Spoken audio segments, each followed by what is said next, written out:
Let us consider about nuclear properties. Okay, today nuclear properties. That means once we have identified a nucleide, we can then set about to measure its properties, among which to be discussed later in this text are mass, radius, relative abundance, decay modes and half-lives. So we know that the nuclear properties are mass, radius, relative abundance and decay modes and half-lives, reaction modes and cross-section, spin, magnetic dipole and electric quadrupole moments and excited states. Thus far we have identified nuclides with the 108 different atomic numbers 0 to 107, counting all the different isotopes. The total number of nuclides is well over 1000.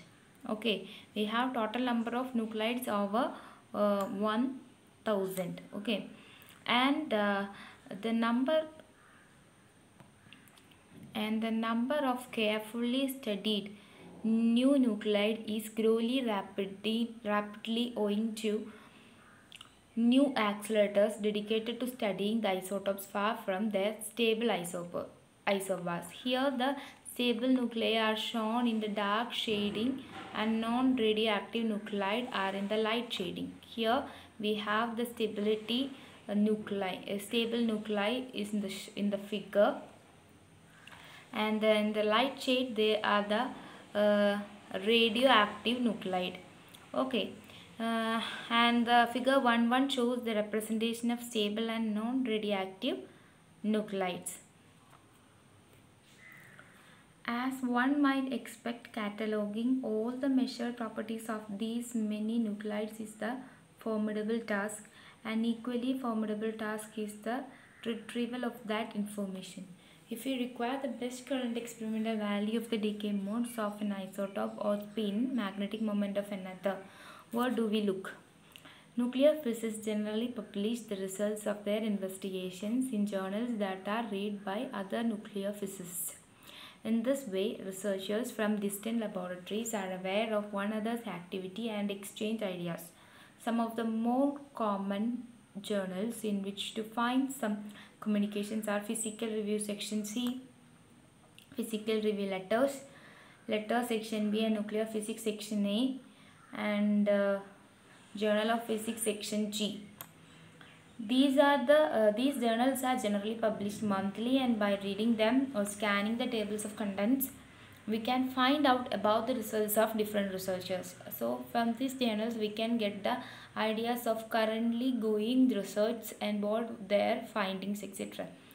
Many college and university libraries subscribe to these journals, and study of nuclear physics is often aided by browsing through the selection of current research papers.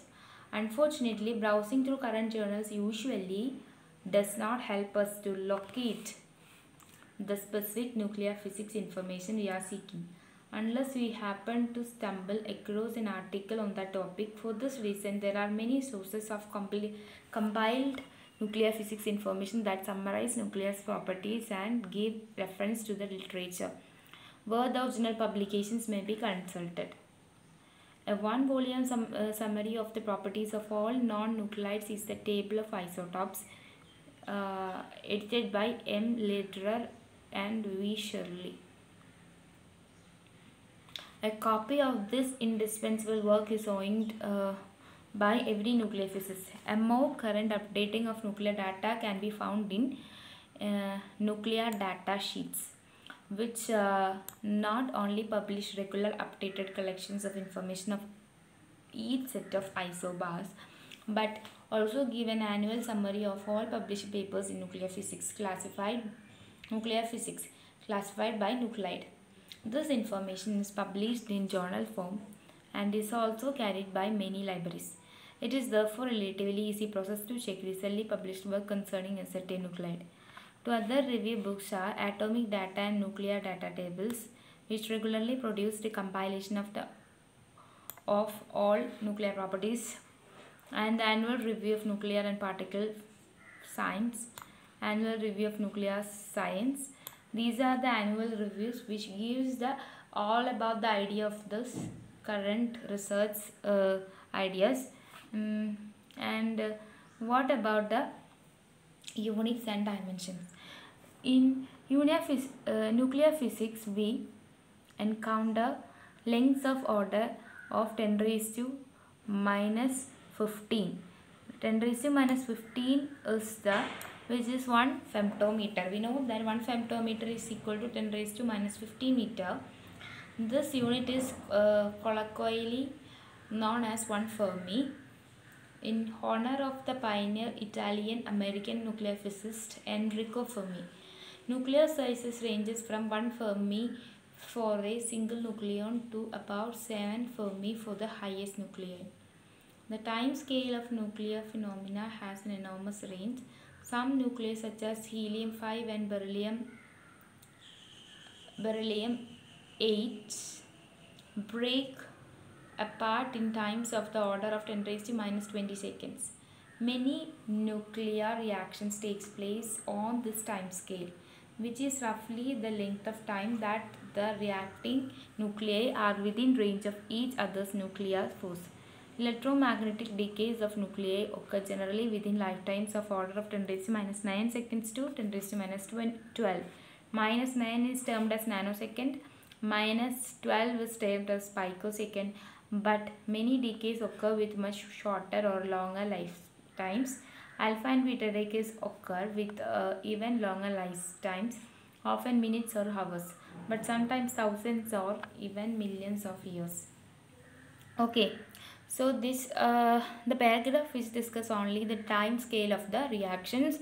We know that some reactions are very rapid and some reactions very slowly process, even millions of years, and in that paragraph we have to familiarize the terms, that is the time scale of a reaction, lifetime, and 10 raised to minus 9 as nanosecond, and 10 raised to minus 12 as pico.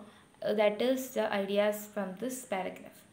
And nuclear energies are conveniently measured in millions of electron volt. That is, energies are usually we measured in terms of millions of electron volt, that is MeV.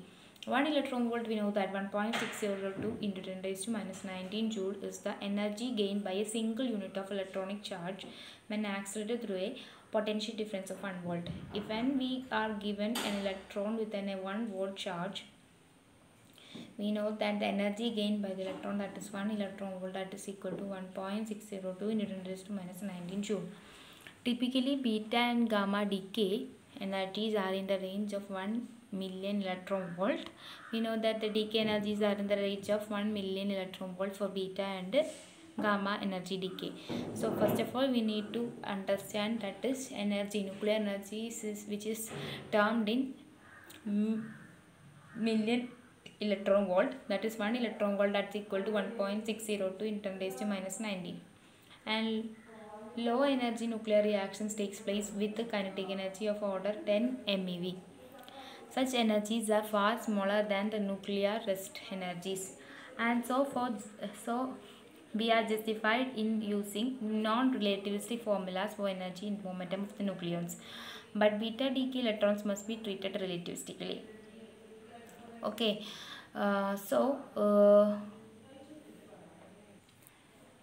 we know that these energies, the kinetic energies of order 10 MeV, which is takes place, low energy nuclear reactions takes place in the order of 10 MeV, which is very smaller energies with smaller than that other nuclear rest energy. So we can using that some non-relativistic formulas for these nucleons, but we can using treating the beta decay electrons as relativistically. Just about energies they discussed, that is energy which is termed in electron volt. 1 million electron volt, are the conveniently measured unit, and 1 electron volt is 1.602 into 10 raised to minus 19 joule. And nuclear masses are measured in terms of unified mass unit U, defined such as mass of an atom carbon 12 is exactly 12U. Thus, the nucleons have mass of approximately 1U. In analyzing nuclear decays and reactions, we generally work with mass energies rather than with the masses themselves. The conversion factor is 1U, that is 931.502 MeV. So, nuclear masses, that is unified atomic mass unit, are used to measure the mass. So, 1U, which is defined as the mass of an atom of carbon 12, is exactly 12U. Okay. So, mass of an atom of carbon 12 is exactly 12U. So, what is 1U? 1U is 1 by 12th the mass of an atom of carbon 12 atom. And 1U is equal to 931.502 MeV. So, the nucleons have mass energies of approximately 1000 MeV. The conversions of mass to energy of the course done using fundamental results from the special relativity. We know that from Einstein's special relativity formula, that is E is equal to mc square. Thus, we are free to work either with the masses or energies at our convenience. And in these units, we know that c square is equal to mc square is equal to energy, that is 931.502 MeV, and c square is equal to 931.502 MeV per U. Okay, so this is the formula we have to use for generally to find the mass defect in something. And mass energy conversion can be done by the special relativistic formula, that is E is equal to mc square, and we have to remember that is 1U is equal to 931.502 MeV, and c square is equal to 931.502 MeV per U. U is an atomic mass unit, which is 1 by 12 the carbon 12 mass 1 by 12 the mass of an atom of carbon 12th atom. Okay, so mass of an atom of carbon 12 is exactly 12U. So 1 by 12th of this is 1U, that is 1 atomic mass unit. It is equal to 931.502 MeV, and we can convert energy and mass by special relativistic formula, that is E is equal to mc square. C square is equal to 931.502 MeV per U.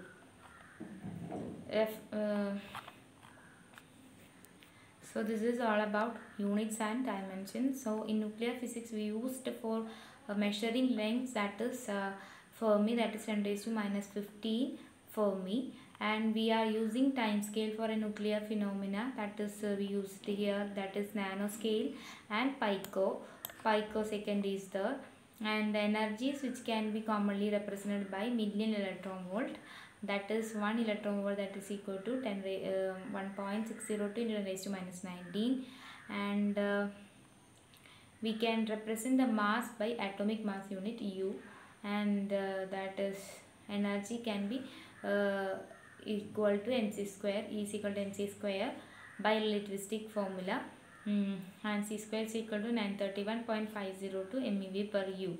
So this is all about the units and measurements which we used in nuclear physics. Okay.